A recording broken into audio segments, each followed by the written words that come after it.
Hello everyone. राज्यसेवा 2025 किंवा पुढच्या वर्षासाठी जे विद्यार्थी समाजशास्त्र ऑप्शनलचा प्लॅन करतायत, त्याचं प्रिपरेशन करतायत, त्यांच्यासाठी पुढचे 10 मिनिट सर्वात महत्त्वाचे 10 मिनिट असणार आहेत about planning and strategy. Trust me. माझं नाव सत्यजित. ज्ञानदीप अकॅडमीच्या ह्या प्लॅटफॉर्मवर तुमचं स्वागत करतो आणि आजचा अजेंडा समोर घेऊन येतो. तो अजेंडा म्हणजे आपण सुरू केलेली सिरीज, स्ट्रॅटेजीची सिरीज, जिचे नाव आहे अ ब क ड, ज्यातला हा तिसरा एपिसोड आहे. तिसऱ्या एपिसोडची अजेंडा आहे की समाजशास्त्राचा पेपर 1 आणि पेपर 2 हे दोन पेपर एकत्रितपणे आपण कसा अभ्यास करू शकतो. ह्याला सेपरेटली संपवायची कशी गरज नाही आणि एकत्रित केलं तर काय फायदे होऊ शकतात.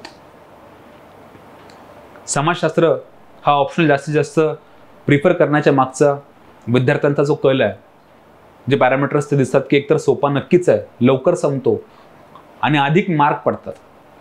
पण अधिक मार्क कसे पडतात ह्यावर कुणी बोलत नाही. हा गॅप कमी राहतो. ह्यावर कुणी सांगत नाही की मार्क कसे पडतात. आम्ही आमच्या अनुभवांमधनं 300 टच कसे केलेत, कशा पद्धतीनं समाजशास्त्र ऑप्शनलमध्ये आम्ही जास्तीत जास्त मार्क मिळवण्याचा प्रयत्न केला, काय प्रयोग केलेत, ह्याबद्दल मी आज बोलणार आहे. आणि आजचा जो पेपर 1 आणि पेपर 2चा इंटिग्रेशन हा कम्प्लिटली हा माझा एक्सपेरिमेंट आहे माझ्यासोबतचा, ज्यानं मला खूप जास्त फायदा करून दिला. तो अनुभव मला तुमच्याशी शेअर करायचा आहे की पेपर 1 आणि पेपर 2 कशा पद्धतीने आपण इंटिग्रेट करू शकतो. आणि ट्रस्ट मी, UPSC कडनं मला जाणवलं की they entertain that, they appreciate that की तुम्ही पेपर 1च्या कन्सेप्ट्स पेपर 2 मध्ये टाकतायत, पेपर 2च्या आयडियाज पेपर 1 मध्ये आणतायत आणि त्याला सोशलॉजीच्या पेपर 1 आणि पेपर 2ला एक कम्प्लीट सोशलॉजी म्हणून ट्रीट करतात. आणि खरंच तसंच आहे. UPSCनं त्यांच्या सोयीसाठी फक्त पेपर 1 आणि पेपर 2 हे दोन पेपर वेगळे केलेत, त्याचे 250 मार्क वेगळे केलेत. कारण एकाच वेळी ते 500 मार्काचा पेपर नाही घेऊ शकणार. पण ह्याचा असा अर्थ नाही ना की आपण समाजशास्त्राचे पेपर 1 वेगळा ठेवायचा, पेपर 2 वेगळा ठेवायचा, अभ्यास वेगळा करायचा, उत्तरं वेगळी लिहायची, असं अजिबात नाहीये. आपण सगळे एकत्र करू शकतो. रादर सोशलॉजी एक सिंगल डिसिप्लिन आहे. So why to separate that in paper 1 आणि पेपर 2. आपण आपल्या सोयीसाठी विशेष पद्धतीनं सिलेबसला कस्टमाइज करू. म्हणून मी आज तुमच्या समोर एक स्पेशल स्ट्रॅटेजी घेऊन आलो आहे, जी तुम्ही तुमच्या येत्या काळामध्ये अभ्यास करताना, नोट्स काढताना आणि पेपर लिहिताना ह्याच पद्धतीनं लिहायचं आहे आणि अभ्यास करायचा आहे, अशी ती स्ट्रॅटेजी. कारण मी जेव्हा वर्गांमध्ये सोशलॉजी ऑप्शनल शिकवतो, आतापर्यंत 8-10 बॅचेस सोशलॉजी ऑप्शनलच्या एका विशिष्ट पद्धतीनं शिकवल्यात, इंटिग्रेट करून सोशलॉजीचा अभ्यास शिकवला आहे आणि त्याचा जास्तीत जास्त फायदा विद्यार्थ्यांना झाला आहे. अशी ती स्ट्रॅटेजी आहे. आपण कस्टमाइज सिलेबस म्हणतो. पेपर 1 आणि पेपर 2ला आपण कसं एकत्र करू शकतो. हे करताना फक्त तुम्हाला सर्वांना एक रिक्वेस्ट असेल की तुमच्यासमोर आत्ता सिलेबस कॉपी असणं आवश्यक आहे, कारण ह्यामध्ये काही कोडिंग आहे. मी ऑलरेडी सांगितलं मागच्या 2 एपिसोड्समध्ये की सोशलॉजी ऑप्शनलची सिलेबस कॉपी ही सोशलॉजी विथ सत्यजित नावाच्या टेलिग्राम ग्रुपवर ती ऑलरेडी अपलोड केलेली आहे. ॲडिशनली MPSCच्या ऑफिशियल वेबसाईटवरनं तुम्ही घेऊ शकता. त्यामध्ये फक्त मी आता जे कोड वापरणार आहे त्या कोडचा अर्थ काय हे थोडक्यात समजून सांगतो. जसं की हा जो P1 आहे, हा जो तुम्हाला P1 दिसतो तो पेपर 1, ह्याचा अर्थ आहे पेपर 1. Okay, paper 1. जर तुम्हाला असं दिसलं P2, ह्याचा अर्थ आहे पेपर 2. ओके. आणि पेपर 1/1 म्हणजे पेपर 1 मधला पहिला चॅप्टर. तुम्ही सांगा पेपर 1/7 म्हणजे काय? पेपर 1 मधला 7वा चॅप्टर. पेपर 1/3 म्हणजे काय? पेपर 1 मधला 3rd चॅप्टर. पण पेपर 2 मध्ये अ, ब आणि क असे 3 सेक्शन्स आहेत. राईट? ज्याला इंग्लिशमध्ये आपण A, B आणि C अशी कोडिंग करणार आहोत. Paper 2/A, paper 2/B, paper 2/C. आणि ह्या अ मध्ये 1 आणि 2 असे 2 चॅप्टर आहेत. बी मध्ये 6 आहेत, 1 to 6 चॅप्टर आहेत. आणि सी मध्ये 1 to 7 चॅप्टर आहेत. ओके, सो पेपर 2/A/2 असं आपण बोलणार. Paper 2/B/6, paper 2/C/1. तर एकदा सिलेबस कॉपी समोर आणा, तुम्हाला दिसेल की मी काय म्हणतोय. ओके. आता तुम्हाला अभ्यास करताना काय करायचं, काय तुम्हाला अभ्यास करताना ब्लॉक्समध्ये अभ्यास करायचा, चॅप्टर्सला एकत्र करून अभ्यास करायचा, एक विशिष्ट सिक्वेन्सनं अभ्यास करायचा. ती सिक्वेन्स अशी की पेपर 1 मधला पहिला चॅप्टर शिकायचा आहे, पहिल्यांदा अभ्यास करायचा ह्याचा, मग दुसरा आणि मग तिसरा. आणि ह्या तिन्ही चॅप्टरला एक ब्लॉक म्हणून कन्सिडर करायचं आणि ह्या तिन्ही चॅप्टर मधल्या कन्सेप्ट एकमेकांमध्ये वापरायच्या.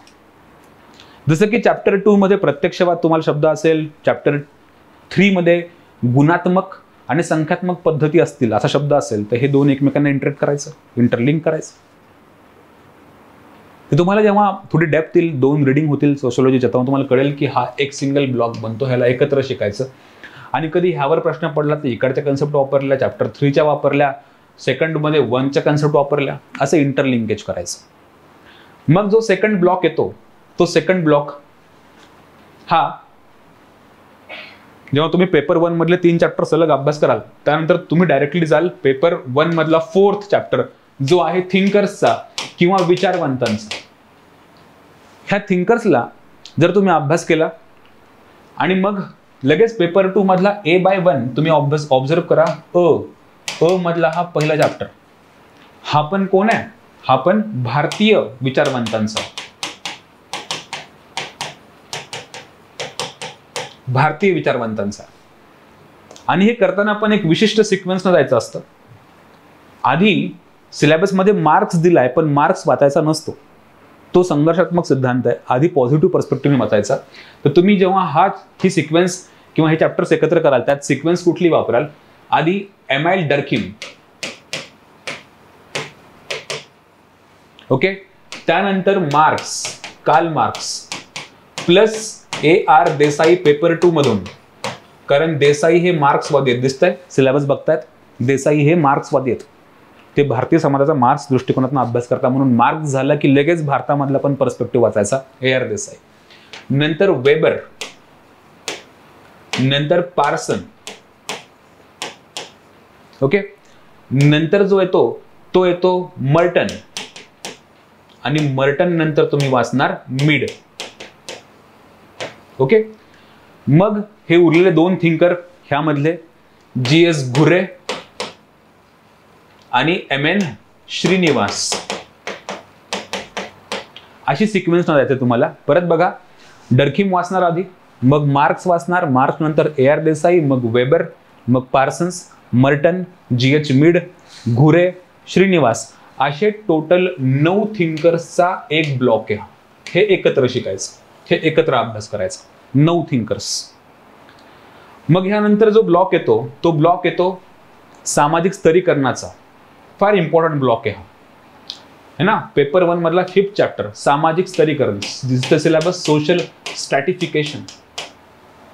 आणि हा स्तरीकरण म्हणजे काय की भारतीय किंवा कुठल्याही समाजाचं वेगवेगळ्या स्तरांमध्ये केलेली रचना. भारतामध्ये ते कशी दिसते? जाती व्यवस्था, आदिवासी समुदाय, ग्रामीण समुदाय, वर्गीय संरचना, आर्थिक आयामावर, आणि एक्झॅक्टली चॅप्टर तेच आहेत. बघा बरं, तुम्ही सिलेबस कॉपी उघडा, पेपर 2 मधला ब काढा, ब सेक्शन, त्यातला 1, 2, 3 आणि 4 नावं दिसली. ग्रामीण संरचना, जाती संरचना, आदिवासी समुदाय आणि वर्गीय संरचना, जे की स्तरीकरणाचे आयाम आहेत. म्हणजे पेपर 1 मध्ये आपण थिअरी शिकणार, पेपर 2 मध्ये अप्लाय करणार. उत्तर लिहिताना पण, नोट्स काढताना पण, इकडचे एक्झाम्पल तिकडे, तिकडचे केस स्टडीज इकडे किंवा थिअरीज इकडे. आणि लगेच CY7 पण चॅप्टर उघडा बरं तुम्ही. CY7 मध्ये पण तुम्हाला दिसेल दारिद्र्य, वंचितता, महिलांवरील अत्याचार, पुरुष सत्ताक पद्धती, जातीय हिंसा, हे सगळं काही पुन्हा ह्याचं ऍप्लिकेशन आहे. एकदा ह्या सगळ्यांचा व्हिडिओ पॉज करून सगळ्यांचा सिलेबस बघा, तुम्हाला कळेल की सगळं एकत्र आहे, सगळं सोपं आहे, सगळं एकत्र आहे. ते शिकताना ह्या बाणाच्या सिक्वेन्सनं शिकायचं. आधी 5th चॅप्टर, मग B/1, 3, 1, 2, 3, 4, मग C/7. मग पेपर 1/7 जो येतो राजकारणाशी निगडीत, राजकारण, ओके. आणि मग C/4 म्हणजे क मधला हा 4था चॅप्टर आहे, हे पण भारतामधलं राजकारण. आणि तुम्हाला दिसेल की ह्याच्यामधला एक D टॉपिक आहे, ड, सामाजिक चळवळी. पेपर 1 मध्ये पण सामाजिक चळवळी आहे आणि हा पण सामाजिक चळवळीवरचा टॉपिक आहे. पेपर 2 मधला क मधला 5वा, म्हणजे हा पुन्हा एकत्र ब्लॉक बनला. व्हिडिओ पॉज करून सिलेबस बघा. राजकारण आणि समाज, राजकारण आणि समाज आणि सामाजिक चळवळी. ह्या राजकारण आणि समाज मधला शेवटचा ड टॉपिक जो आहे तो सामाजिक चळवळी आहे. तिथून चळवळी शिकल्या थेअरी आणि इकडे अप्लाय केले. त्याच पद्धतीनं पेपर 1/8 म्हणजे धर्म आणि भारतामधली धर्मसंस्था B/6 म्हणजे ब मधला 6वा चॅप्टर, सरळ सरळ लिंकेज हा शिकायचा, मग हा शिकायचा लगेच. त्याच पद्धतीनं 9वा चॅप्टर आहे नातेदारी व्यवस्था, एक ग्लोबल लेवलची, आणि B/F जो काही 5वा चॅप्टर आहे तो पुन्हा भारतामधली नातेदारी व्यवस्था, स्ट्रेट फॉरवर्ड लिंकेज. अजून जो पुढचा ब्लॉक बनतो तो ब्लॉक बनतो 10वा चॅप्टर सामाजिक परिवर्तन.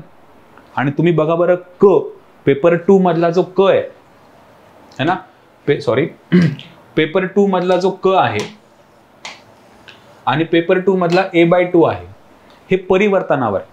हा जो आहे तो इंग्रजांच्या प्रभावामुळे भारतावर काय परिवर्तन झाली, आणि हा तर कम्प्लिटली ह्याचं नावच सामाजिक परिवर्तन आहे. ह्यामधला 1, 2, 3 हे परिवर्तनाचे टॉपिक आहेत.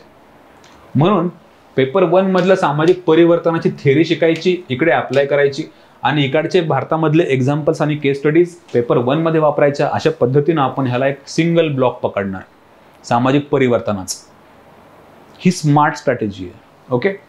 देन ह्यानंतर 2 चॅप्टर उरतात जे की डायरेक्टली विशेष लिंक होत नाहीत कशाशी, पण सेपरेटली आपण अभ्यास करतो, याला सेपरेटली शिकतो. पेपर 1/6 जो आर्थिक जीवन आहे सेपरेटली अभ्यास करायचा, आणि पेपर 2 मधला क मधला 6वा लोकसंख्या ह्याशी निगडीत जो टॉपिक आहे तो पण एक सेपरेट विशेष टॉपिक आहे.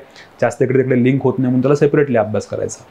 तर सांगायचा अर्थ असा की समाजशास्त्र ह्या विषयाचा अत्यंत स्मार्टली कमी वेळेमध्ये फार व्यवस्थित अभ्यास होऊ शकतो, आणि त्यातल्या त्यात जास्तीत जास्त कसे मार्क आपण मिळवू शकतो तर पेपर 1 आणि पेपर 2चा स्मार्ट इंटिग्रेशन करून.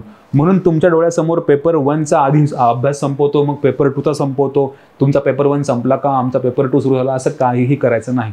माझ्या कुठल्याच बॅचमध्ये पेपर 1 आणि पेपर 2 सेपरेटली संपत नाहीत, हे सोबत संपतात, आणि ह्याचा खूप जास्त फायदा एक्झाम आणि शेवटी आपला पर्पज आहे की मार्क्स मिळवणं. बाकी आपल्याला काही घेणं देणं नाही आहे. जास्तीत जास्त मार्क्स कसे मिळवता येतील ह्याचं इनोव्हेशन म्हणजे हा अप्रोच आहे, इंटिग्रेटेड अप्रोच. जेव्हा आम्ही आमच्या फेल्युअर्समधनं शिकलो आणि मग त्या मार्कांच्या पीकपर्यंत पोहोचलो, ह्याच्यातला सगळ्यात मोठा वाटा ह्या स्ट्रॅटेजीने दिलेला आहे की पेपर 1 आणि पेपर 2 आपण कसं इंटिग्रेट करू शकतो. हा अनुभव मी तुमच्याशी आज शेअर करतोय. नक्कीच तुम्ही ह्या स्ट्रॅटेजीचा वापर करून तुमचा अभ्यास पुन्हा सुरू ठेवाल. जर तुम्हाला स्ट्रॅटेजी कळायला काही अडचण आली किंवा समाजशास्त्राशी निगडीत तुम्हाला काहीही विचारायचं असेल, बोलायचं असेल, तर तुम्ही ज्ञानदीप अकॅडमीच्या ऑफिसला ऑफिशियली फोन करू शकता. ॲट द सेम टाईम जर तुम्हाला डायरेक्टली माझ्याशी पण कनेक्ट करायचं असेल तर माझा हा एक फॉर्मल नंबर आहे. शक्यतो ऑफिस वेळेमध्ये नक्की फोन करा.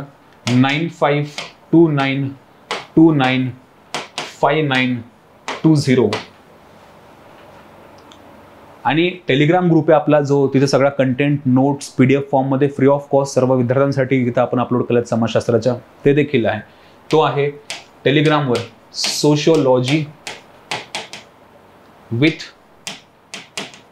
सत्यजित असं सर्च करा. You will get to know this Telegram group. हा ज्ञानदीप अकॅडमीचा ऑफिशियल टेलिग्राम ग्रुप आहे सोशियोलॉजीसाठी बनलेला. तर आज मी तुमच्या स्ट्रॅटेजीच्या ह्या 3rd एपिसोड जो आपला आहे अ ब क ड सिरीजचा, ह्याची रजा घेतो. धन्यवाद अँड बेस्ट ऑफ लक.